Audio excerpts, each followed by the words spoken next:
Good evening बच्चों। आज हम लोग करेंगे क्वेश्चन 1.7 एग्जाम्पल है। इसमें कहा गया है कि एक इक्विलेटरल ट्रायंगल है। हम जानते हैं इक्विलेटरल ट्रायंगल के सारे एंगल इक्वल होते हैं और इस इक्विलेटरल ट्रायंगल में ए बी सी हमने वर्टेक्स मान ली, जिसमें चार्जेस क्यू क्यू और माइनस क्यू रखे हुए हैं। अब देखिए इसमें क्वेश्चन पूछता है कि हर वर्टेक्स पर लगने वाला यानी हर चार्ज पर लगने वाला रिजल्टेंट फोर्स क्या होगा। तो देखिए कूलाम के रूल के हिसाब से ये चार्ज क्यू है, ये चार्ज क्यू है, तो क्या करेगा, ये इसको इधर फोर्स लगाएगा इस डायरेक्शन में। ठीक है, ये माइनस क्यू है, ये प्लस क्यू है, तो ये अट्रैक्टिव फोर्स लगाएगा यानी इस डायरेक्शन में फोर्स लगेगा इस पर।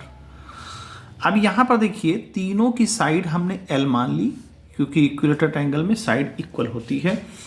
यहां पर अगर हम ये देखें कि जब ये इस पर फोर्स लगा रहा है तो कितना फोर्स काम कर रहा है।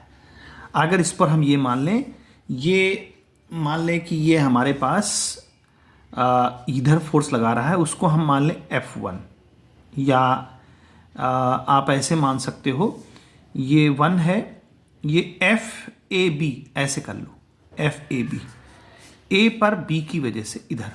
तो FAB की वैल्यू क्या होगी बच्चों, FAB की वैल्यू होगी 1/4πε0 को हमने K मान लिया है, या पूरा ही लिख दीजिए 1/4πε0 और Q इंटू क्यू यानी Q² L², क्योंकि डिस्टेंस का स्क्वायर होता है।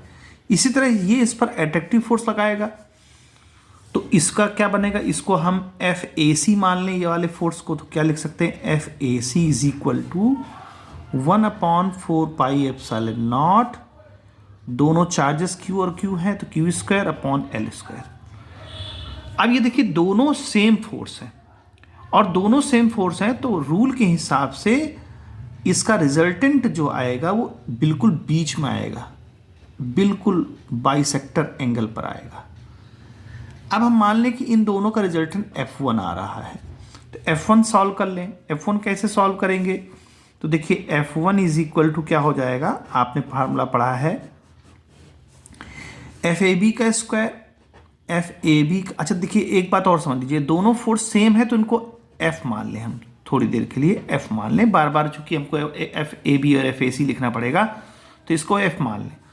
ठीक है, शॉर्टकट मेथड। तो इसको जब F मान लेंगे तो क्या होगा, F का स्क्वायर प्लस इसका F का square plus 2AB cos theta होता है, याद करिए। अब देखिए ये 60 डिग्री एंगल है और पूरा 180 हो जाएगा, तो ये कितना एंगल आएगा इन दोनों के बीच में, इसके और इसके फोर्स के बीच में 120 आएगा। तो होता है फार्मूला क्या, 2AB यानी 2A ये है, B ये है, तो 2F इंटू F यानी 2F² और cos 120, उन दोनों के बीच cos एंगल। अब देखिए ये F² मिलकर कितना हो गया बच्चों, 2F² प्लस 2F² और cos 180 की वैल्यू -1/2 होती है। तो अब क्या करेंगे हम लोग, 2 से 2 काट देंगे, -F² यहाँ से आएगा, तो इसमें से अगर -F² निकल जाएगा तो क्या बचेगा F² और उसका हम स्क्वायर रूट ले लेंगे, F आ जाएगा। यानी यहाँ तक आपको बात समझ में आ गई होगी कि इन दोनों के बीच लगने वाला फोर्स ये आया रिजल्टेंट। ठीक है, इस पर लगने वाला यानी A पर जितना फोर्स काम कर रहा है। अब इसी तरह बात कर लेते हैं दूसरे B पर। तो देखिए B पर निकालने के लिए हम बार बार ये नहीं करेंगे क्योंकि सेम ही है। देखिए अब A B पर लगा रहा है तो क्या लिख सकते हैं FBA, तो ये भी वही चीज आ जाएगा 1/4πε0, दोनों चार्जेस सेम है, Q² और लेंथ सेम है। अब क्या लिखें FABC, B पर C की वजह से, तो 1/4πε0 Q² L², क्योंकि ये वाला जो चार्ज है ये इसको इधर धकेलेगा और ये वाला अपनी तरफ अट्रैक्ट करेगा, तो सेम कंडीशन आएगी जैसे यहां पर आई है। अब इसका रिजल्टेंट हम निकाल लें, उसको हम नाम दे दें F2, तो F2 भी बच्चों वही आएगा इसका रिजल्ट, क्योंकि देखिए भी इसको भी हम वही मान लें F, इसको भी वही मान लें F, और सारी प्रक्रिया वही करेंगे जो इसके साथ हुई थी। तो यहां पर F2 की जो वैल्यू आ जाएगी वो डायरेक्ट F हमने लिख दिया, सेम प्रोसेस है। ठीक है बच्चों, अब बात करते हैं इस पर लगने वाला फोर्स। तो देखो ये माइनस चार्ज है, ये इस तरफ अट्रैक्ट होगा प्लस की तरफ और ये इस प्लस की तरफ इधर से अट्रैक्ट होगा, इन दोनों के बीच 60 डिग्री एंगल बनेगा, तो इसका थोड़ा आंसर अलग आएगा, एफ नहीं आएगा। तो देखिए इन दोनों के बीच लगने वाला फोर्स रिजल्टेंट हमेशा सेंटर पर होगा। क्यों? क्योंकि दोनों फोर्स सेम होंगे। देख लेते हैं हम लोग। तो इसके लिए अलग कॉलम बना लें। अब ये इसका फोर्स क्या होगा? सेम वही चीज आएगा, एफ सी ए।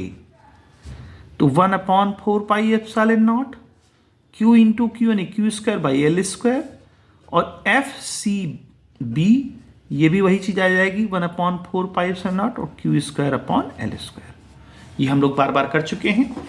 अब इन दोनों का रिजल्टेंट क्या होगा उसको हम मान लें कि F3 होगा रिजल्टेंट। ठीक है बच्चों, अब F3 पता करने के लिए क्या करेंगे, बस यहां बदलेगा क्या, सेम यही रहेगा, बस cos 60 हो जाएगा क्योंकि इनके बीच में एंगल 60 डिग्री है, तो वही सेम आंसर आ जाएगा। तो एक बार हम इसको F मान लें फिर से, है ना, तो आसानी हो जाएगी।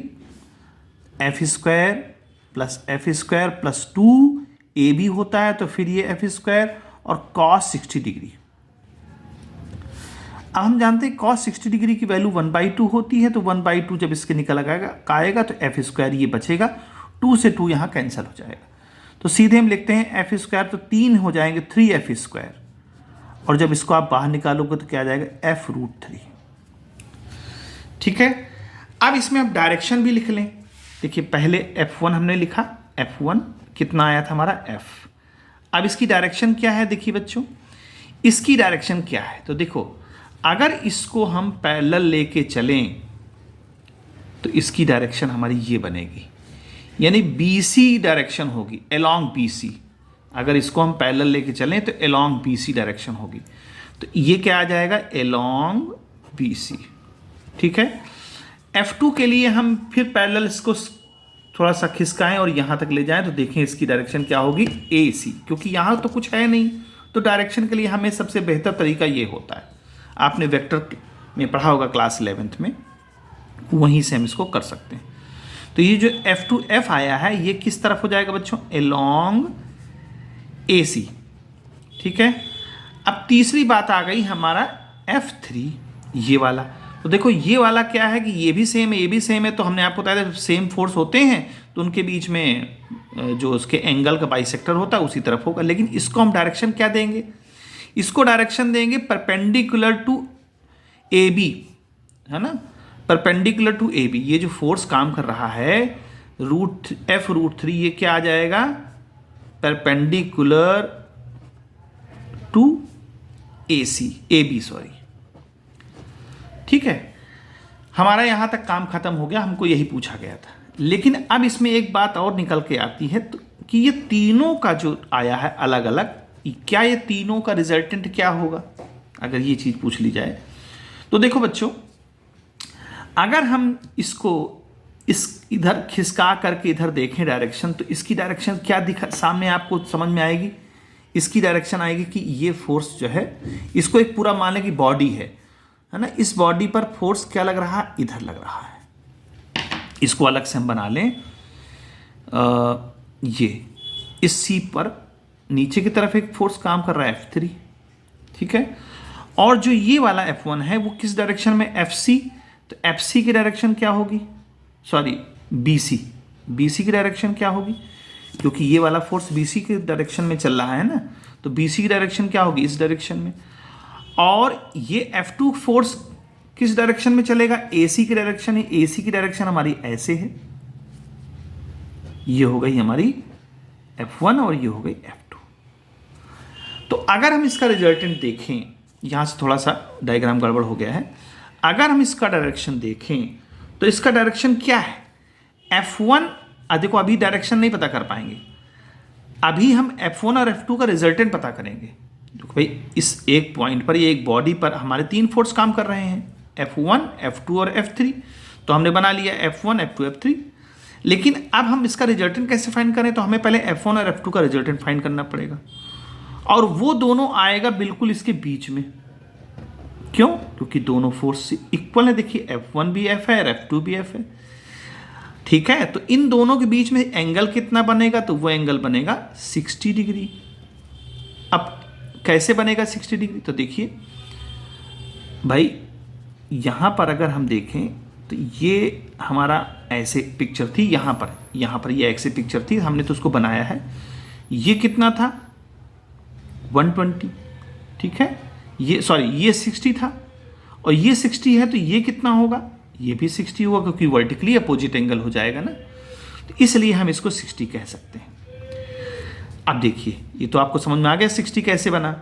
भाई ये पूरा 60 था, तो ये इसी को ही तो पीछे हम लोगों ने खींचा ऐसे करके हमने, तो ये वाला एंगल वर्टिकली अपोजिट ही एंगल तो हुआ मैथ के हिसाब से, यानी F1 और F2 के बीच में 60 डिग्री का एंगल है, तो दोनों का रिजल्टेंट हम निकाल लें, उसको हम बोल सकते हैं F4 मान लें थोड़ी देर के लिए।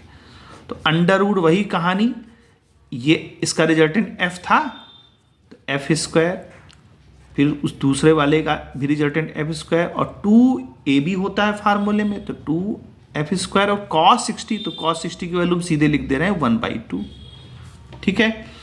अब ये कितना आएगा, ये कैंसिल होकर के वही आ जाएगा F√3, लेकिन F√3 किस डायरेक्शन में होगा, तो वो इन दोनों के परपेंडिकुलर राइट बाइसेक्टर होगा, एंगल के राइट बाइसेक्टर। इसका मतलब क्या हुआ, इसका मतलब ये जो F4 है वो F3 के जस्ट इक्वल होगा, क्योंकि F4 की वैल्यू क्या आई F√3 और F3 की क्या वैल्यू थी F√3, तो दोनों इक्वल हो गए। और इस पॉइंट पर अगर ये और ये दोनों फोर्स इक्वल हैं, F4 और F3 अगर इक्वल हैं, तो रिजल्टेंट टोटल फोर्स क्या हो गया इस बॉडी पर, 0, यानी रिजल्टेंट फोर्स क्या हो गया 0। इसीलिए आपके एनसीईआरटी में क्या लिखा है, F1 plus F2 plus F3 is equal to 0, तीनों का सम 0 है, एल्जेब्रिक सम, ठीक है। तो इस तरह से हम इस क्वेश्चन को सॉल्व कर सकते हैं।